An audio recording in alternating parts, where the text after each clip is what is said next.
talking about cars, and I'm on TikTok way more than I should be, and as a grown man. Yeah, as a grown man, it's an instant gratification of like, you got a 30-second video, you like it or you don't, and you move on to the next one. You know what I mean? It's just So I've got a guy. He's like a classic car dealer, and he had an '87 Camaro. It was an IROC Z. Yeah. Did you see that one? No, but I know the kind of car. Like the minute you said '87 Camaro, my mind just automatically IROC Z. That was like that was the car. It was IROC Z. It was an '87. It had 87 miles on it. All it had on it was 87 miles. This guy bought it in '87. He got every option you could get. The car cost him just shy of $22,000 in 1987, which was a good chunk of change back then. Back then. But anyway, they had all the paperwork and stuff like that, and it took me back to my childhood. And I remember seeing those cars on the road. I'd have been about 6 at the time, and just thinking those were the coolest damn cars I had ever seen in my entire life. And to this day, I've still wanted one. All these years later, I've still wanted to get one. I feel the same way about like a Trans Am, like a Firebird, Firehawk. Excuse me. Yes. Yeah, the Firehawk. The 6-speed. What's the other word for them? Something chicken. Flaming chicken. Yeah, the flaming chicken. Yeah, maybe that's what it is. Yeah, but the Firehawk was the one that had the nostrils on it. That was the ram air induction. It had the 6-speed. That was the late 90s, right?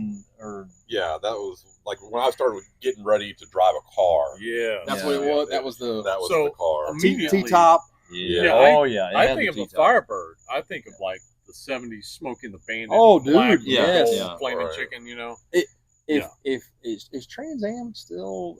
Is it Pontiac? Pontiac. Are they still not out? in existence anymore? They didn't get bought out by anybody, or no? So Pontiac was a GM company. Oh, they shut down in 2008. Oh, okay. Well, I guess it's time to recognize the sound of happiness. Oh, yes. So I guess there we go. We're going to pause for these messages. Right now, Don has been given the Devil's Backbone. And Ron, I can no longer read, but I'm sure you have this memorized. What's the ABV on this puppy? 8.1.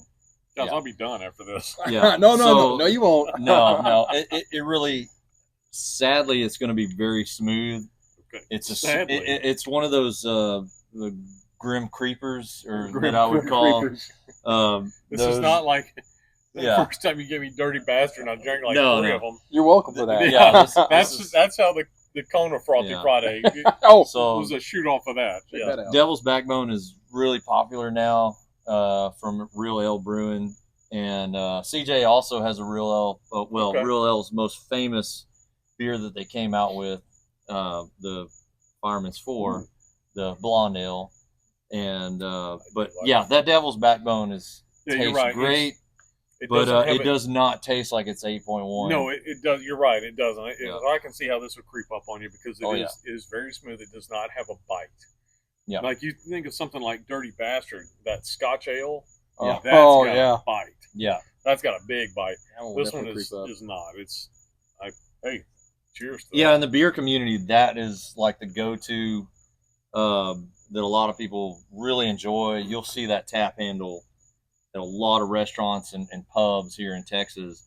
I'm sporting the Starbase Brewery in Austin, Texas. Oh yeah. So I've been drinking a lot of their beer. They have a few good beers that I like. Which one is that, Ron? This one is the Kolsch. So this is this is kind of a light. Well, Kolsch is kind of a lighter style beer. Yeah. This one's actually 5.3, so it's not super light, but because 5.5 back in the day was considered pretty heavy, or somewhat a malt beverage. When you think about the domestic beers that are around 4%. Yes, ABV on average. Exactly. So this being a 5.3 for a Kolsch is actually pretty high, I would say. But Starbase Brewery, pretty unique brewery. They're dedicated to science. Yeah. And them being in Austin, they actually dedicate, I think, 1% of the sales profits they give to the science department in Texas education. Oh, really? Interesting enough, there was a Frothy Friday I did with my son-in-law, and we drank a Starbase. It was something to do with Mars. It was like a red ale. It's the Terraformer. Yeah. So the Terraformer. We did that one. Yeah, that was good. I remember that one. Yeah. The Terraformer is my favorite beer really by good. Starbase, and it's the most mildest red ale you'll ever drink. So good. It was. But, tasty. yeah, it but was no, this one's not bad. It's good light beer taste, but it's supposed to have a little bit of a honey taste. So let me give it another go.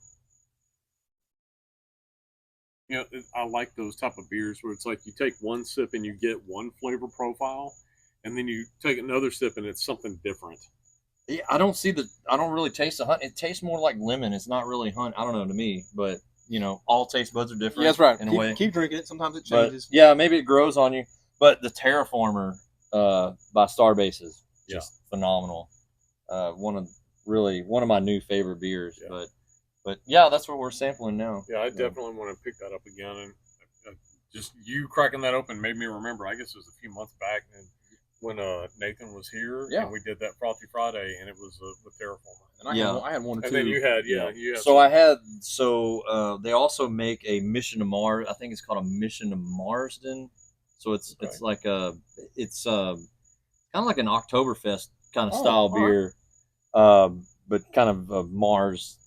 I forgot the name of it, but it has Mars in it. But it's a really good Oktoberfest style beer.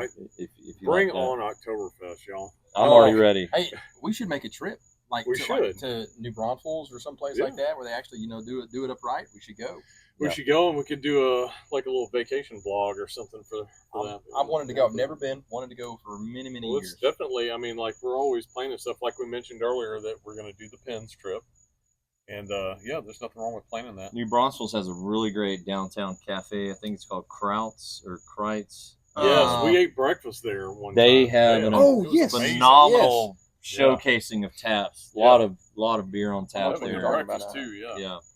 Ryan, where's your beverage out of? What you got going on? So I have water because I don't live in the neighborhood. And I he is drinking whiskey, which is a little heavier than what we're drinking, right? But now there was a really nice Seagram's strawberry and some kind of Seagram's blue in there. Please. Help yourself. Please. You don't have to go anywhere tonight. Right. Mi casa es su casa. At some point, I got to make a decision if I'm going to stay the night here or not. I decide you stay the night. But going back to cars a second ago, if Pontiac was to come back into business, and if they were to put the Trans Am back into production, I think they would get all my money. I would just hear. Not to mention what Camaro's going away, right? Is it? Yeah, that's They're what they getting talked rid of Camaro? about. They're talking about, and they've done this before, where they took Camaro out, and also now the Challenger, which Dodge has claimed to fame, they're making electric with like a subwoofer on it to give it that rumble, and I'm like, that's just not what a muscle car is. It's that's just sad. I'm actually pained. I'm pained on the inside here. Yeah, it hurts, right? So it's just leaving Mustang is kind of the last one of that breed. And Corvette. Mustang and Corvette. Well, Corvette aren't. I don't think they're the same class of cars anymore. Corvette's more of they're mid-engine now. They're not even. They're mid-engine. They have electric front-wheel drive on the E-Ray. Also, a Mustang is like 40,000, 50,000. The price point. It's like when you think about American muscle car, Mustang is probably the best value for your buck because they're almost like a Jeep in a way because you can do so many mods in them to take a regular 5-liter, and yours will do what? 0 to 60 time is what? Just under 4 seconds. Just under 4 seconds in the things that you've done to it. Right. All I've done that's made it go faster, I did a E85 race tune and a cool air intake, and I've modified the exhaust a little bit. All that puts it up to around 500 horsepower. Put some big wide tires on it so it hooks up right away. Yeah. And it'll get you right around 4 seconds. You throw your head back. Yeah. I mean, I think we can all. I think we've all ridden in that car. First-hand experience. Personal experience. No, I've. I'll give you my phone. I had the model before your body style that you had. I had the 2011, but I had the Coyote V8. That's what they brought out. Right. But I think y'all have the Wolverine V8. No, it's still the Coyote. 5-0. What year is yours? 2009. So they still had the Coyote.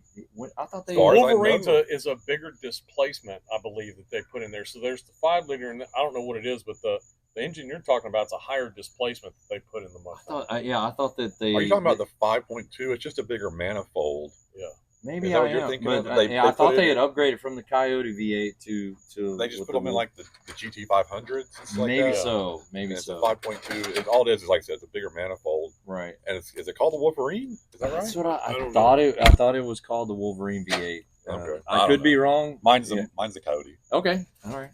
Yeah. Love that engine. Really great.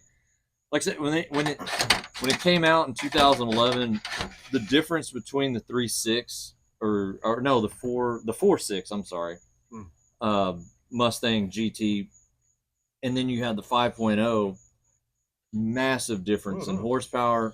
I mean, the technology of the engine was just way up there. Sorry, it's called the Voodoo. Voodoo. Okay. Yeah, the 5.2 is called the Voodoo. I don't know what a Wolverine is. I thought they'd. I must have. That's still a cool name. If they don't have that, they should put it in production. It's gonna be something. That's the next one.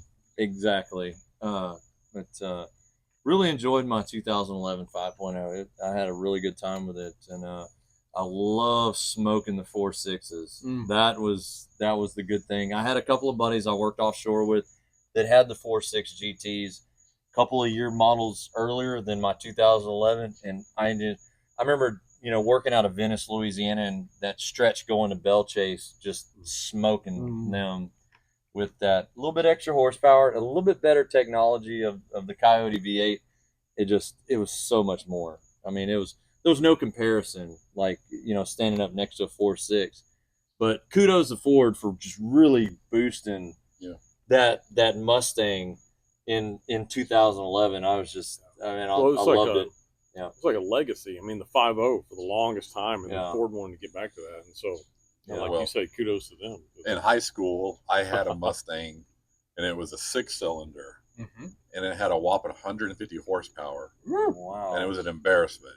Wow! It was a 5-speed, but that was in like a 94, I think it was, or 93. It was a red one you had. A red one, yeah. It looked cool. Was that still a square? No, the square's more rounded. They'd already switched over to the newer. It was after the Fox body. Yeah, it was right after the Fox body. It was right after the Fox body before the retro. Yeah. Okay. Happened. And and it was just but also Camaro, same thing. Whatever Camaro put out that same time, it was also like 160 horsepower. Yeah. It was just a bad time for muscle cars. Yeah, it really was. Yeah. And now it's like, you look at the one thing I don't know, like, I think they're cool, like the Chargers, but I just like a 4-door sports sedan. It just doesn't do it for me. Like, you see a Challenger, you're like, oh yeah, it's nice looking car. It's got a good sound to it. Mustang, it has that old school look to it. Yeah, the Challengers do, and the Mustangs, they did for the longest time. There's still a little bit of retro there, especially on the interior with that dash and then the pony on the dash. The new dashes are going all digital. They look like a Tesla now almost. Oh my gosh. Yeah, that's the Challenger. It's the same thing with all these dashes. But a lot of people ask me, I do want to own another Mustang in the future.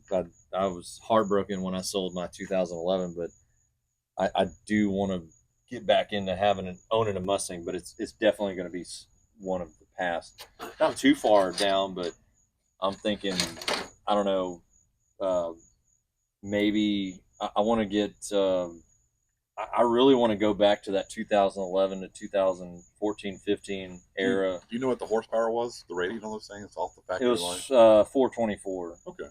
But I installed I had the MagnaFlow dual exhaust in mine, so it gave it a little bit more exhaust. But I think factory was 424 horsepower on the introduction of the new 5.0. Yeah. But I'd love to go back to that body style, but I want to have like one of those GT 500s. And you can also, what's great about the Mustang is you can take a car like of that era, you can actually go get it upgraded in Las Vegas and get it super snaked.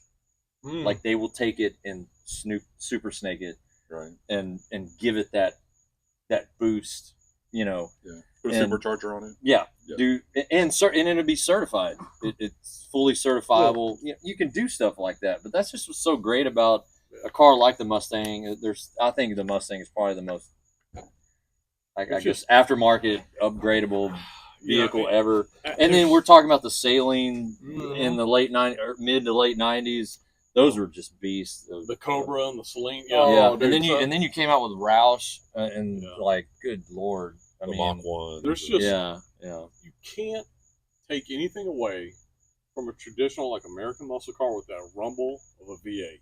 Yeah, there's just something about it, like Teslas. I know they're super quick, but that doesn't do anything for me, y'all. No, I'm just not a fan of electric cars like that. Yeah, I don't think the muscle car era is ever going to die away. No, I don't think. In fact, now really F-150s. If you're on TikTok more than you should be, right? You're right. Have you seen these these F-150 sleeper trucks? They take these base trucks, right? They put the 5-liter in it, and they put a Whipple supercharger. Yep.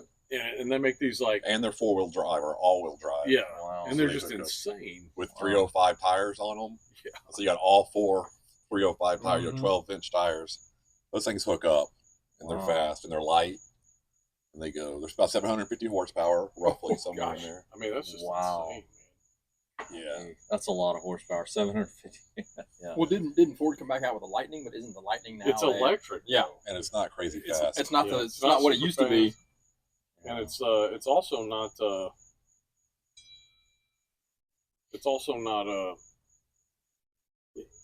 it's not conducive to towing, you would think, because like the range diminishes greatly when you add weight behind it. Oh, I can imagine.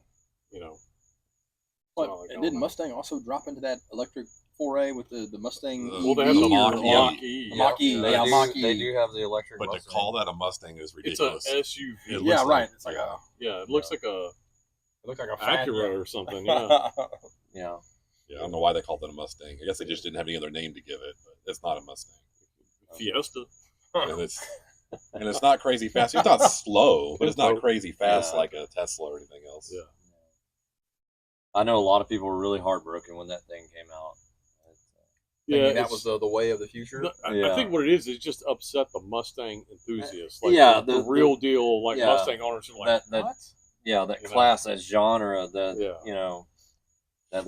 guess that legacy. Well, I see a lot of them. I live near the Woodlands. For those that aren't around Texas, it's a very yuppie kind of master plan community. And I see a lot of soccer moms driving Mustang Mach-E's around the Woodlands. Teslas. And Teslas and stuff. Yeah, it's not a sports car. It's driven as a statement, a status symbol. I guess. I don't know. But on the subject of cars, like taking muscle cars out of the equation, right? Your dream vehicle, not a Mustang, not a muscle car, not a muscle car. You're just like, man, this would be like ultimately what I'd love to have. Now let me qualify. It doesn't have to be your only car you drive, right? Like there doesn't have to be some practical aspect to it. No. Okay. No. Okay. Just taking muscle cars out of the equation, because every one of us here would say some form of a muscle car or another. I'm also a fan of Chevelles. The Chevy Chevelle is also big. Also a muscle car, doesn't qualify. I could go maybe like a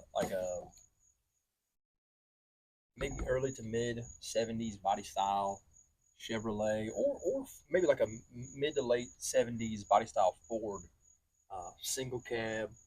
Ooh, okay. Long bed or short bed. Okay. If it's a Chevrolet, maybe a 2-wheel drive, maybe a Ford, maybe a 4-wheel drive. My Uncle Rick had one of those bad boys. He bought it off my Uncle Eddie. So Uncle Eddie sold it to Uncle Rick. Uncle Rick tricked it out, man, did everything to it that he could. And that was the most badass truck that I had ever been in. And that was probably maybe a 78, 79. That was back when they was like the Ranger F100s, something like that. Yeah. You know what I'm talking about? Yeah. Oh, yeah, it's a great... That's back on those like 361 high-performance V8s they put in there. I think it was a 4 on the floor is what it was. Yeah. But it was a 4-wheel drive. He jacked it up a little bit, put some nice tires, rims, exhaust, did some things to the engine. And every now and then, he'd let us get behind the wheel. Now he wasn't very giving to give the keys to a bunch of dumbass kids like we were back then. But every now and then, we got to get behind the wheel, and we would just tear that thing up and just run through the gears. I would love to have a truck like that again. That's awesome. Mine was like, and I had an experience in my dream truck because my grandmother, I never knew my grandfather. this is on my mom's side. He died when my mom was 14 years old. Wow. So I never knew my grandfather. But one of the last purchases I guess he had made was a 1952 Ford F-100 with a flathead V8 with 3 on the tree. Mm-hmm. Yeah. My grandmother kept that truck for a very, very long time. Wow. And that's what I learned to drive on. 3 on a tree is what 3 on a tree. That's what I learned to drive, yeah. My grandfather had a green colored one. Yeah, it was green like that.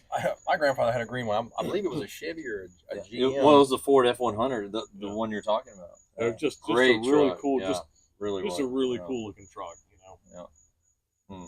I would love they don't make them like that. No, I'd love to have one of those as like an everyday driver, you know, just tool around. Well, you had like a 56 Chevy at one point, right? Yeah, it was but it had the original engine, which was a straight 6, was gone, and it had a 350 in it, and then it had like a redone front end, so it was a hot rod pickup truck. Yeah, and that 350, it had huge tires on the back of it. And if it rained, I couldn't drive because it was just, anytime I hit the gas, air all over the road. Place, yeah.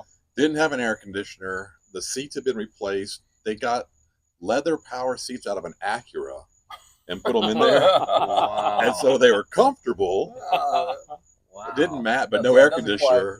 So running around. You had the 2x35, right? Pull the windows down. Yeah. Did it have the roll down windows? Of course it did. It had roll down windows. So, it had a hood cowl too. You had the little lever. Oh, yeah. And you pushed it up, and the hood cowl caught some air and brought it in. Bring it through the, But that didn't do any good. It was hot. So that kind of brings up the question. So on these classic cars, are y'all more like, so I'm like OEM, original. I would want, like, if I got a 52 Ford, I want it all original. I wouldn't want it updated. So no air conditioner.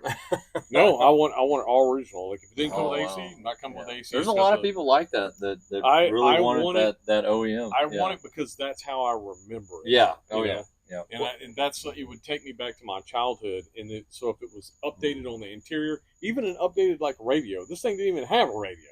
Didn't have a radio in it. Yeah. It had a weird looking heater on like under the glove box area. That was kind of strange. And then it had the 3 on the tree, and the clutch and the pedals, like the brake and the clutch were circles, right? Yeah. And so I would just want something, and it had this great big steering wheel. It looked like something off a bus, you know. It was like this great big steering wheel, and in my mind, something like that. I would just want it all original. Was the high beam on the floor too? Oh! Yeah, the button. That's what I was fixing to say. What's the term? Wow. OEM? OEM, yeah. What is factory? Just original equipment, basically. I've seen some pretty cool things done. People have taken some old Broncos and stuff like that, and they've updated those to more modern. Sure, Blazers.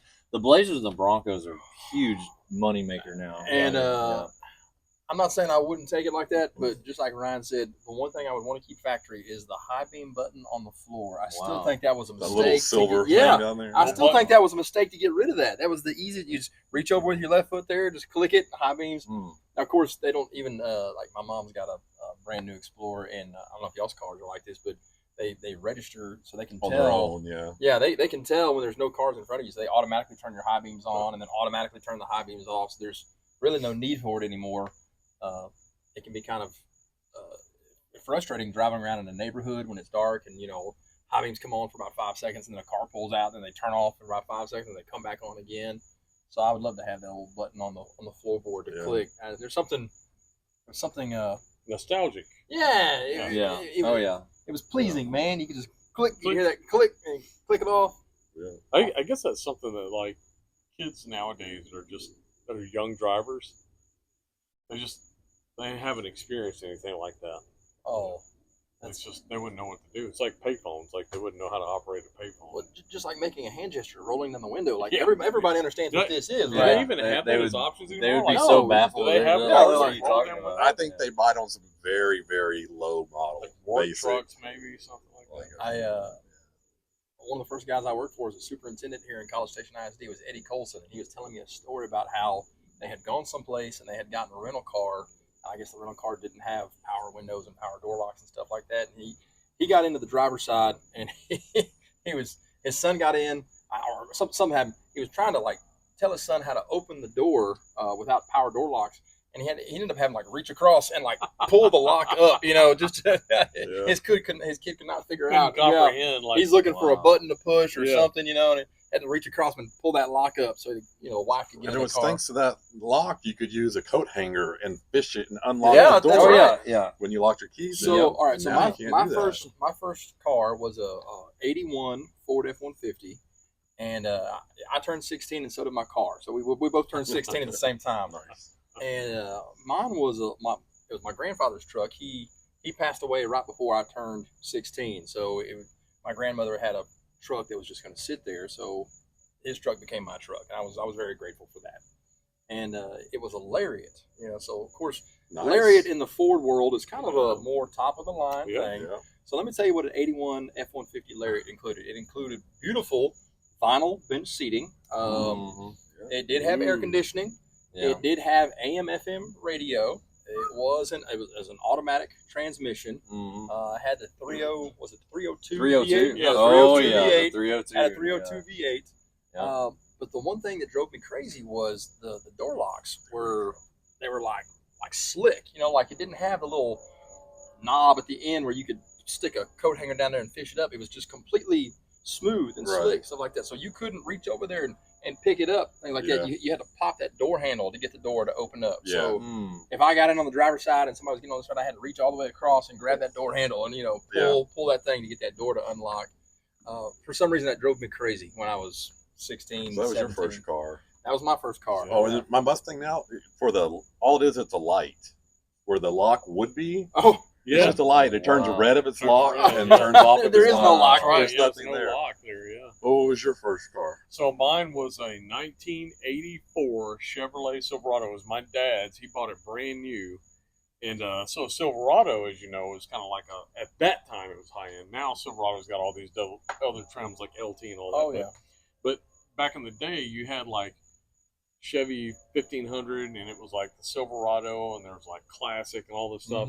But the one that he got was a single cab. It was the two-tone. So you had like silver on the top of the cab, silver on the bottom trim of the truck, and the rest of the truck was black. Yeah. It was a single cab, short bed, and it had the old 305 V8. Yep.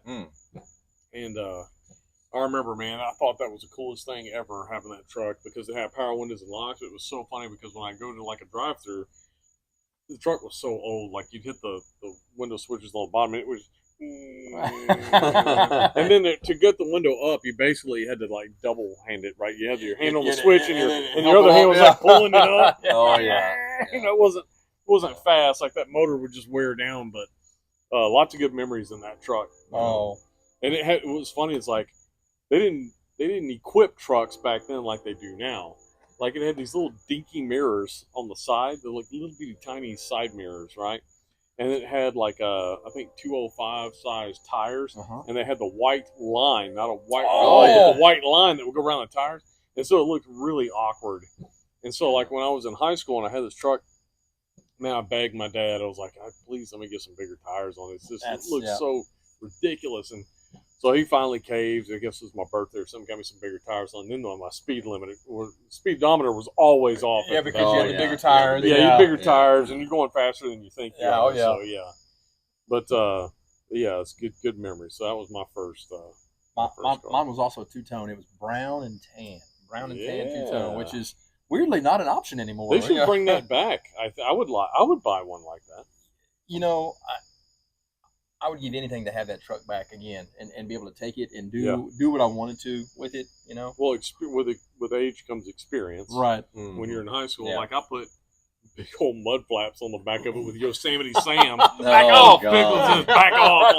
Oh, yeah. I wanted the silhouette of the lady, but my parents were like, that's absolutely not.